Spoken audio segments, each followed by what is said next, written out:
Hey everybody, Robert here from blackbeltgaming. I hope you're doing well.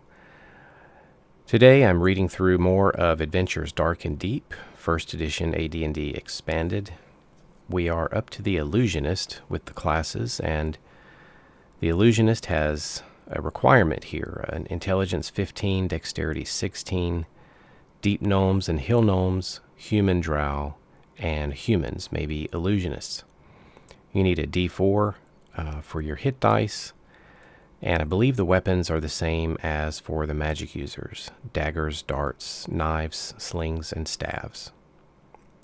It is a subclass of magic user which specializes in spells that confuse, confound, mask, or otherwise alter one's perception of reality.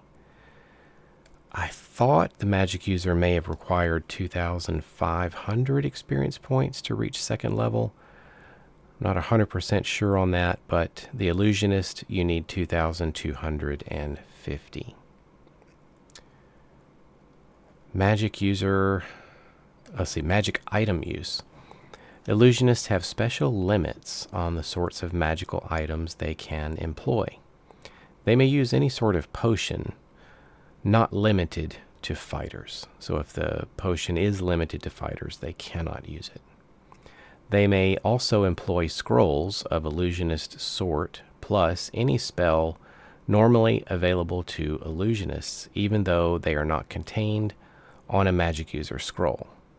Note that the reverse is not true. Magic users cannot use illusionist scrolls under any circumstances. In addition, illusionists can use any sort of magic ring, rod of cancellation, staff of striking, wands of fear, illusion, wonder, and all sorts of wands of protection.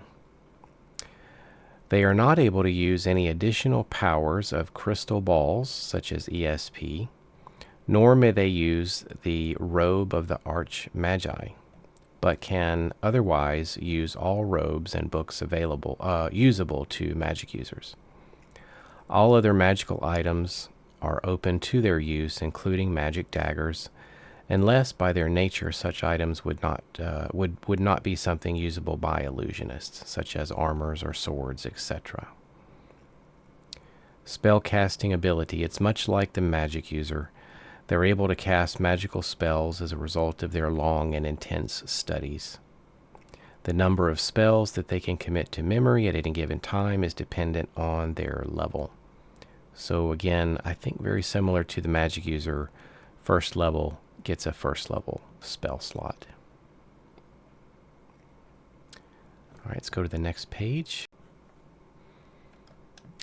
In addition to their regular spells, illusionists have access to cantrips, minor enchantments that are mostly used during their period of apprenticeship and while they're learning their craft, but which are still retained by the illusionist when they begin their career.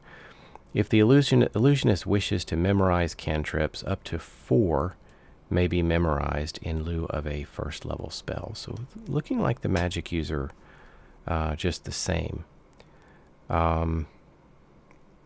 Let's take a look here. Spell level. Maybe the illusionist spells are only going up to 7th level instead of 9, like the magic user. So again, we're sort of doubling the spell level to get the minimum intelligence. So 5th level spells require a 10 intelligence minimum. 6th level, 12 and minimum intelligence. And 7th level, you need a 14 minimum intelligence level. Spell books. Let's see if there's any difference here.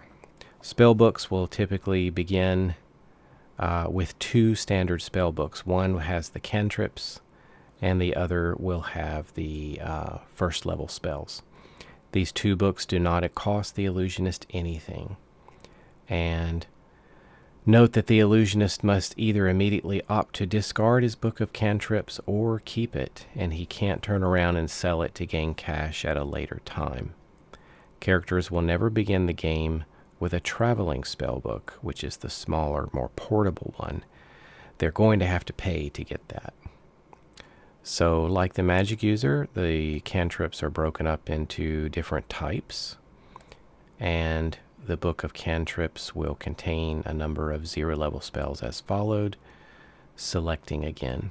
So again, it just says, like in the haunting sound category, you choose between 2 and 5. I guess you could very easily make that a die roll. I just can't imagine somebody choosing less than what they're allowed to roll, allowed to have. So it says you can choose between 2 and 5. So I would just imagine everybody choosing the maximum unless there's some roll involved. There is a category called useful, and again, like the magic user, this is based on your intelligence minus 3. So let's say you had a 15 intelligence. You could choose a total of like 12 of these spells. So let's look here. The initial spell book will contain 4 spells. So these are not the cantrips. These are your kind of full first level magic user spells. All beginning illusionists will have read illusionist magic. Interesting. That's a separate read magic spell called read illusionist magic. I didn't realize there was a separate spell for that. And then you choose, that gives you 1, read magic or read illusionist magic. And you get an offensive spell, a defensive spell, and a utility spell. And you can roll a die here and select, take the one on the roll for offensive, defensive, and then utility. Crafting magical items at 7th level. Illusionists are able to inscribe druidical spells, so scrolls, sorry. At 11th level, they're able to create other charged or one-shot magical items such as staves, rings, etc. And at 14th level, items created by the illusionists are able to hold a permanent enchantment. And we can get more details later in the book. So just before I close here with the illusionist, I'm just looking over once again these magical items. Read over it a bit quickly and looking for what restrictions they have. So they can use any sort of magic ring. And then I think it gets specific. They can use a rod of cancellation, a staff of striking, and wands of fear, illusion, wonder, and all sorts of wands of detection. But let's say there was a wand of, magic missile or fireball. That's not on the list. I don't believe they can use such an item. So a bit more restrictions there. With the scrolls above this section, I think as long as it is a spell that illusionists can use, it doesn't matter the source of the scroll. So if it's kind of a scroll dedicated for magic users, illusionists can use or learn the spell off of that scroll. However, evidently the reverse isn't possible. So if it is specifically an illusionist scroll, a regular magic user can't use it. So they are not able to use any additional powers of crystal balls, nor may they use the robe of the Archmagi, but can otherwise use all robes and books usable to magic users. So maybe using crystal balls and robe of the Archmagi, I'd have to look into those and see why that is true. Maybe it's tapping into something that the illusionist will learn through its the magical spells that they learn. I'm not sure, but they're limited there. We didn't have very many illusionists in our games. I can remember maybe one game where a friend of mine played an illusionist, and it was a brief game, and I really didn't get to see much of an illusionist in action, except maybe the color spray spell. I did happen to see that used. Let's take a look here. Other magical items are open to their use, including daggers, unless By their nature, such items would not be something usable by illusionists, maybe such as swords and armor and such. So just because it is a spell I remember from back in the day, let's take a look here at color spray. This is a spell that can be used surprisingly here by jesters and illusionists. Has a range of 0. It is instantaneous, but it's a cone of effect, a 5 by 20 by 20 cone. And it has a verbal, semantic, and material component. Casting time 1 segment. Looks like there may be a saving throw. Let's see. The spell creates an intense fan of color emanating from the caster's hands, some 5 feet wide at the starting point, 20 feet long, and 20 feet long at the base. Creatures with a number of hit dice greater than the caster's level. So creatures with a number of hit dice greater than the caster's level, or those with more than 6 hit dice, in any case, are entitled to a saving throw. And that saving throw is versus spells. Success indicates the spell has no effect.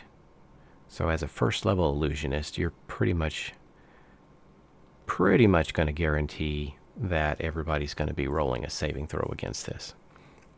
So otherwise, the spell's effect depends on the difference between the caster's level and that of the target. Let's take a closer look. Target's hit dice minus caster's level, 0 or less. Well, it just makes them unconscious for 1 to 4 rounds. Target's hit dice minus caster's level. If there's a 1 or a 2, then it's just going to blind the target for 1 to 4 rounds. Target hit dice minus caster's level if it's 3 or greater. So we're looking at maybe a stronger creature here. So first level illusionist trying to target somebody, and you subtract target hit dice minus caster's level. You take 1 off of their hit dice and it's 3 or more, you're just going to stun the target if they fail their saving throw for 2 to 8 segments. And the spell requires a pinch of red, yellow, and blue colored sand. I always thought that kind of stuff was really neat. The material components. Anyway, that is the color spray. Happened to see that in action years ago. Can't remember. I thought it was against some goblins. But anyway, it had a pretty decent effect. Can't remember if it affected all of them or not. That's years and years ago. But that was pretty much the only time I ever saw an illusionist in action. Anyway, thanks for listening, everybody. I'll catch you later.